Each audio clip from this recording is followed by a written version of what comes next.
In the Gospel of Thomas, a saying attributed to Jesus contains one of his strangest warnings. If you do not know yourselves, it says, you live in poverty. Then it goes further. You are the poverty. Consider how strange that is. Not that you might fall into poverty. Not that you carry it or pass through it. That you are it. And notice the condition the saying attaches. It does not say this of everyone flatly. It ties the poverty to one thing only: failing to know yourself. So this was never really about money. The question it opens is stranger than money. How can a person not merely have poverty or live under it, but actually be the poverty? What would have to be true of someone for an old teacher to describe them that way? Look at your own life for a moment. You can possess a full and busy existence and still feel that something in you goes unrecognized. You can know your name, your history, your preferences, and the roles you play from morning to night, and still not be sure you know the one who is living through all of it. So much of a day runs on habit, on fear, on choices that seem to make themselves. There is having an identity, and there is knowing who is operating behind it. The saying seems to press on the distance between the two. It offers no easy definition of this poverty. And neither will we, not yet. It makes its strange claim and lets it stand. Know yourself, and you will be known. Fail to, and you do not simply suffer poverty. In the words of the saying, you are it. That is the question we are going to follow. What is this poverty the saying names, and who is the self it says you would have to know? Return to the saying and read it whole, because it comes in two halves, and most people only ever hear one. The Gospel of Thomas presents Jesus saying that when you come to know yourselves, you will be known, and you will understand that you are children of the living Father. That is the promise. Then the other half. If you do not know yourselves, you live in poverty, and you are the poverty. Promise and warning, joined at a single hinge. The wording shifts a little from one translation to another, but the shape holds in all of them. Everything the saying offers, and everything it warns of, turns on whether you know yourself. Being known depends on it. Understanding where you came from depends on it. And so does the poverty. The saying does not spread its stakes across many conditions. It gathers them all onto one, and then it waits. That should stop us, because knowing yourself sounds like the easiest thing in the world. You have lived with yourself every moment you have been alive. Who could possibly know you better? And yet the saying treats this knowing as the rarest and most decisive act a person can perform, the one that opens every other door, or leaves them all shut. So, either the saying is exaggerating for effect, or the knowing it means is not the knowing we assume we already have. It is worth taking that second possibility seriously. What if two completely different things are hiding inside the same familiar word? One that everyone already owns, the moment they can say their own name, and one that almost no one has ever touched.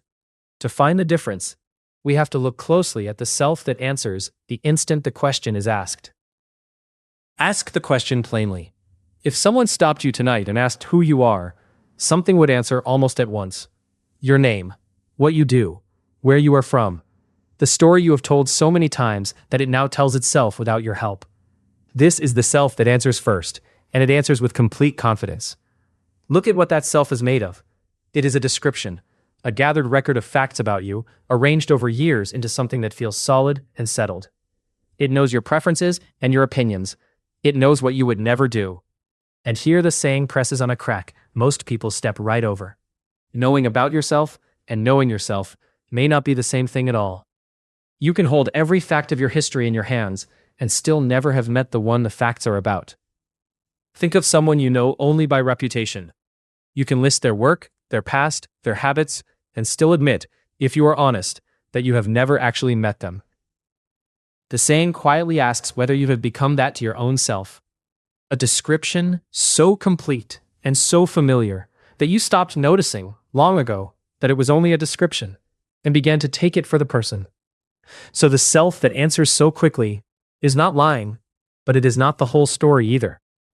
It is the surface, speaking with an authority it did not earn and cannot explain. And beneath it quietly, something else has been living the life all along. Beneath the self that answers is a self that acts. It is older and far stronger, and it rarely speaks in words. It wakes you into the same mood most mornings before you have decided anything. It reaches for the same comforts. It rehearses the same handful of worries and calls the rehearsal thinking. If these are the questions you would rather not lose, subscribing keeps them coming, and I will lead it there. Watch it work in ordinary things. The argument where you knew your lines before the other person had finished. The old irritation that arrives exactly on time, at the same kind of person, the same kind of delay.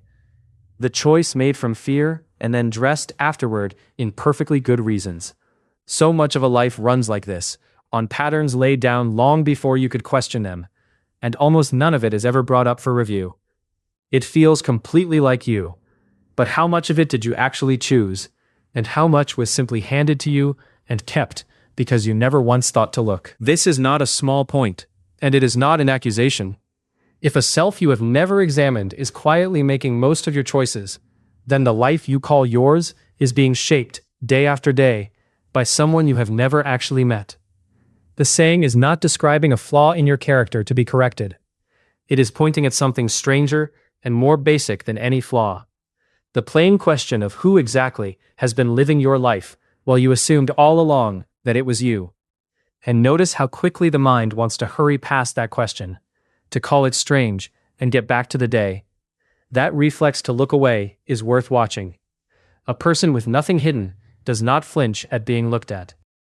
Turn back now to the promise, the half of the saying we set aside. Come to know yourself, it says, and you will be known.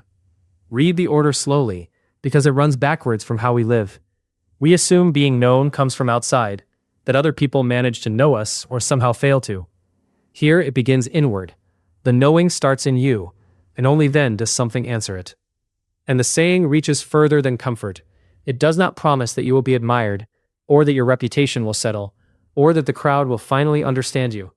It promises that you will understand you came from somewhere you have forgotten.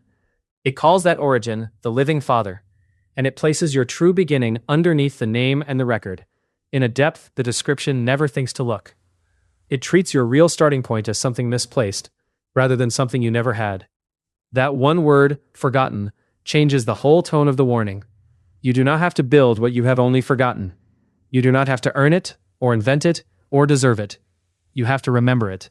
The saying is not asking you to become someone new and impressive. It is telling you that something already at your center has gone unrecognized for so long that you now mistake its silence for proof that it was never there. This is why the warning is not cruel. A debt must be paid. A lack must be filled from somewhere outside you. But a thing merely forgotten only has to be turned toward, and it is still exactly where you left it. Hold the two halves together now, and the saying's logic appears whole. To know yourself is to be known, and to remember where you came from. To fail to know yourself is to lose all of that at once, and to be left as the poverty. Which means the poverty and the origin sit the very same distance apart as the two selves we have been watching. The one who answers first, and the one who has been forgotten. So the whole saying has been circling one place from its first word. Not your bank, not your history, not your reputation. The gap between the self you present and the self you have never met. Everything now depends on what stands inside that gap. And that is the thing the saying names, at last, as poverty. So what is this poverty? Here the saying itself stops, and interpretation begins, and it is only honest to mark the line clearly between the two. The words on their own say this much and no more. Know yourself and be known, and remember your origin, or fail to, and live as poverty. What that poverty actually is, the saying deliberately leaves open. But those who have spent whole lifetimes inside this teaching, the mystics and the inner readers of these texts, offer a way of reading it that is worth hearing slowly and weighing for yourself. Read through their eyes. The self that answers first is not you in the deepest sense. It is something assembled. A face and a story you were handed, and then rehearsed for so long that it began to feel like the whole truth. Useful, often. Necessary, sometimes. But borrowed. And a person run entirely by that assembled self is a person who owns an entire life with no one truly at home in the center of it. That, on this reading, is the poverty the saying warns of. Not an empty purse, a full and busy existence, and the one it all belongs to, never found. Picture a great house with every room furnished and lit, and no one ever truly at home in it. The rooms fill, and it changes nothing at the center, because no possession was ever the thing that had gone missing. And now the saying's hardest line lands softly, instead of cruelly. You do not merely have that poverty, the way you might carry a debt. If the one who could know, and be known, and remember where he came from, is never turned toward, then nothing stands in his place but the borrowed self and the things it keeps reaching for. You are the poverty then, not as an insult flung at you, but as a plain description of a life lived entirely on its own surface.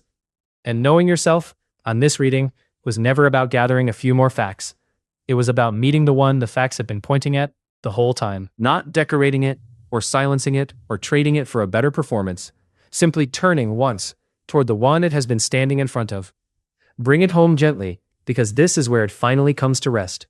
The low tiredness of defending a self you are not even sure you chose. The ache underneath a life that looks complete from the outside. The saying gives that ache a stark and ancient name, and then it does something kinder than any diagnosis. It reminds you that poverty was always conditional.